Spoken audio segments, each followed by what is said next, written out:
আজকে সারাদিন সকালটা ভাবলাম একদম অয়েল ছাড়াই খাবার খাবো। সপ্তাহে একদিন কিন্তু অয়েল ছাড়া খাবার খাবারটা কিন্তু খুব প্রয়োজন। তো আজকে নিয়ে এসেছিলাম একটু গোবিন্দভোগের চাল, একটু মুগ ডাল, আর তোমার একটু আলু, কাঁচা লঙ্কা দিয়ে কিন্তু একটা সেদ্ধ ভাত করে ফেললাম। কারণ আজকে ভেবেই রেখেছিলাম আমি আর আমার মেয়ে যে আজকে একদম ননভেজ মানে ভেজিটেরিয়ান ভেজটাই খাবো। আর এটা তো ভেজিটেবল নেই কোনো, মানে জাস্ট ঘি এইসব দিয়ে একটু ভাত খাবো। কার কার ভালো লাগে বলো। তো ইন্ট্রোডাকশানটা দিয়ে this. Welcome back to my channel Soma ব্লগে তোমাদেরকে অনেক অনেক স্বাগত। আজকে চলো একটা নতুন জিনিস তোমাদের সাথে শেয়ার করব। তো সেটা এই যে টানটানান, এটা ক্রাফটের যত সাজ সরঞ্জাম যা যা লাগে সব কিছু চলে এসে, শুধু এয়ারবাডসটা ছাড়া, ওটা আমার হাজব্যান্ড নিয়ে এসছে। আর এই যে দেখো ক্রাফট বাংলাতেও এত সুন্দর যে একটা ক্রাফট করা যায় প্রজেক্ট। এটা ছাত্র জীবনের সমস্ত কিছু আমাদের দৈনন্দিন জীবনে যা যা লাগে। আর এটা বাংলা ব্যাকরণের ক্রাফট প্রজেক্ট, মানে পদ বিশ্লেষণ। চলো কিভাবে করি না করি সব কিছু শেয়ার করব। আর তার সাথে তোমাদের সাথে তো গল্প করবই করব। ফার্স্টে ভাবলাম, বুদ্ধি খাটালাম কি করা যায়। এটা কিন্তু তোমরাও করতে পারো। দেখো একটা তোমরা আইডিয়া নিয়ে নিলে। এটা কিন্তু আমি কোনো ইউটিউব দেখে কিচ্ছু দেখে না, জাস্ট আমার নিজস্ব বুদ্ধি খাটিয়ে। সেটা হলো, ফার্স্টে ভাবলাম যে একটা রাউন্ড শেপ করে একটা আমি মেন যে পার্ট, যেটা যার উপর যেমন A4 সাইজের ওদের বলেছে লাগাতে, তো আমি এরকম মেন পার্ট একটা লাগিয়ে নিলাম A4 সাইজের উপর। তারপরে ভাবলাম এখানে পদ চারটে, একটা নামপদ, ক্রিয়াপদ, দুটি পদ।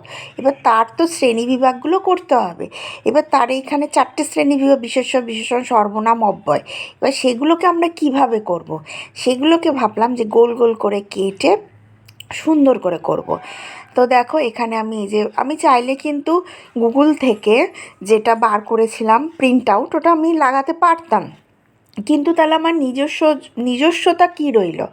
তো ভাবছো যে আমি করে দিচ্ছি, হ্যাঁ গো, অনেক প্রজেক্ট আছে। প্রায় আজকে সাবমিট করতে হয়েছে 5খানা। আজকে বলতে যেটা তোমার বৃহস্পতিবার দিন 5খানা।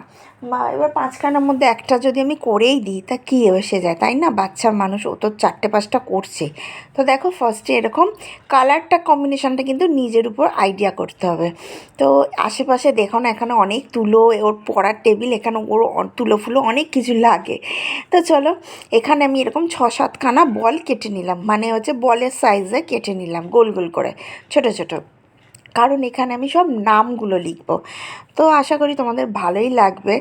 আর এখানে আমিও আছি, আমার হাজব্যান্ড আছে, মেয়ে আছে। একা তো বাচ্চা মানুষ পারবে না, বাবা মাকে একটু হলেও সাহায্য করতে হবে। কাছেই আছে, যথেষ্ট ছোট বয়সও আছে। হ্যাঁ, এই 9.5 বছর 10 বছর বয়স। সে যাই হোক, কিন্তু এগুলো করতেও ভালো লাগছে। আবার সে পুরনো স্কুলের কথা মনে যায়। আমরা স্কুলে করেছি কিন্তু এইরকম টাইপের করি না, আমাদের ওয়ার্ক এডুকেশন ছিল। এখন সেটার নাম হয়ে গেছে কিন্তু প্রজেক্ট। ঠিক আছে, এবার দেখো এরকম গোল গোল করে অনেক মানে বুদ্ধি খাটিয়ে এইটা বার করেছি যে এইভাবে কিন্তু করব।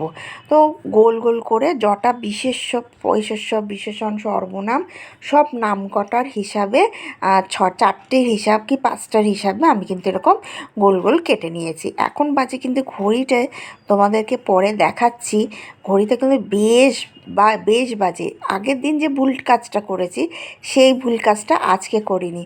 মানে আগের দিন পুরো প্রজেক্টের উপর মন দিয়ে দিয়েছিলাম, খাওয়া দাওয়া উঠে গেছিলো। আজকে রাত্রির 9টার মধ্যে খাওয়া দাওয়া কমপ্লিট করে আর কিন্তু প্রজেক্ট করতে বসেছি। এই যে দেখো, এটা আমি গুগল থেকে বার করেছি, প্রিন্ট আউট চাইলে করতে পারতাম, আমি করলাম না। এবারে এখানে আমি 4টে নিয়ে নিলাম। তারপর কি করব, এবার মেন যে লিখতে হবে পদ ও তার শ্রেণীবিভাগ, তার জন্য কিন্তু এরকম গোল গোল কাটতে হবে।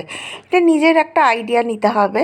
তো এখানে আমি মেন জিনিস একটা নিলাম পিঙ্ক কালার, বাকি 5টা নিলাম। এবার এখানে এটা কাটতে হবে, কাটাটাও কিন্তু নিজের উপর ডিপেন্ড করবে। তো আমি কেটেছি, ভাবলাম কি ছোটোবেলা এরকম কাট মানে ক্রস ক্রস করে করতাম, তো ওইটাই আঁকছি। আগে এঁকে নিচ্ছি খাতার মধ্যে। তাই এঁকে নিলে কী হয় বলো তো, তাহলে কাটতে একটু সুবিধা হয়। আর এরকম বড় বোর্ড থাকলে কিন্তু প্রজেক্ট করতে সত্যিই খুব সুবিধা হয়। আর জানি না কেমন লাগবে, অবশ্যই কিন্তু কমেন্ট করে কিন্তু বলো। আর মন দিয়ে কিন্তু তোমরা এটা দেখো, স্কিপ না করে দেখো, ঠিক আছে?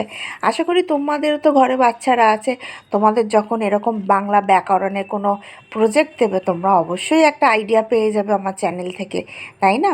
তো আজকে অনেক দিন পরই, 4-5 দিন পরই তোমাদের সাথে ভিডিও শেয়ার করছি। এই যে মেয়েরও এক্সাম চলছে, পড়া চলছে, বুঝতেই তো পারো বলো, ভিডিও করা আর পড়ার মধ্যে অনেক তফাৎ। পড়াটা তো আগে খেয়াল করতে হবে না? তো এবার আমি হচ্ছে ছোটো কাঁচি দিয়ে সুন্দর করে এই জিনিসটা কাটবো। এটা না আমি ছোটোবেলায় খুব করতাম, মানে এটা ভাল লাগছে। এবার দেখো, প্রজেক্ট মানে কি, নিজের মতন একটা বুদ্ধি খাটাও, ডিজাইন তৈরি করো, যত ডিজাইন করবে, যত বুদ্ধি খাটাবে, তত দেখতে সুন্দর লাগবে।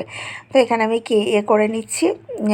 এটা আমি লিখবো, উপরটা দেবো, যে কি লিখবো না লিখবো পরে বুঝতে পারবে। এটা মেন হেডিংটা দেবো যে পদ ও তার শ্রেণীবিভাগ, এটার যে মেন হচ্ছে দিতে হবে। তো আমি আইডিয়া করছি এখানটা দেবো, ভাল লাগবে না হচ্ছে একদম মাথার উপরে দেবো, এটা ভাল লাগবে, ওইটা আমি বুঝতে পারছি না, ভাবলাম মাথার উপরটাই দিই, তো এখানটাই ভাল লাগবে বেশি করে। তো এই জায়গাটা আমি হচ্ছে লাগিয়ে দিলাম। আর হাজব্যান্ড বলছে তুমি মাথার উপরটাই দাও, ওটাই ভাল লাগবে দেখতে। তো পদ ও তার বিশ্লেষণটা লিখে দেবো। এই হচ্ছে একটা ধীরে সুস্থে, মানে এসব কাজ করতে গেলেও দেখবে একটা ধীরে সুস্থে কাজ করতে হয়। তারপরে এই যে গোলটা লিখলাম, লাগাবো, এটা হচ্ছে পদ, মানে এবার মেন জিনিসটা হলো পদ। এবার তার হচ্ছে কটা বিশ্লেষণ দেবো। এই দেখো ঘড়িতে বাজে এখন 11:30, মেয়ে বসে আছে এখন। এই যে দেখো ফাইনালি কাজটা আমরা করে ফেলেছি। এই যে দেখো পদের শ্রেণীবিভাগ এইসব। ভিডিওটা ভালো লাগলে লাইক শেয়ার সাবস্ক্রাইব তো অবশ্যই করবো। দেখো বিশেষ্য পদের কটা ভাগ, বিশেষ্য, সর্বনাম, বিশেষণ, অব্যয়, আর ওটা হচ্ছে পদ হচ্ছে দুটো, নামপদ, ক্রিয়াপদ।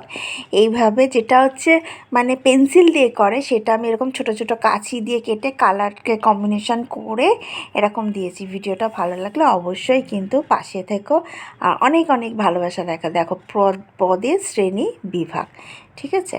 তো চলো টাটা। আজকে এইটুকুনি তোমাদের সাথে ভিডিও শেয়ার করে দিলাম।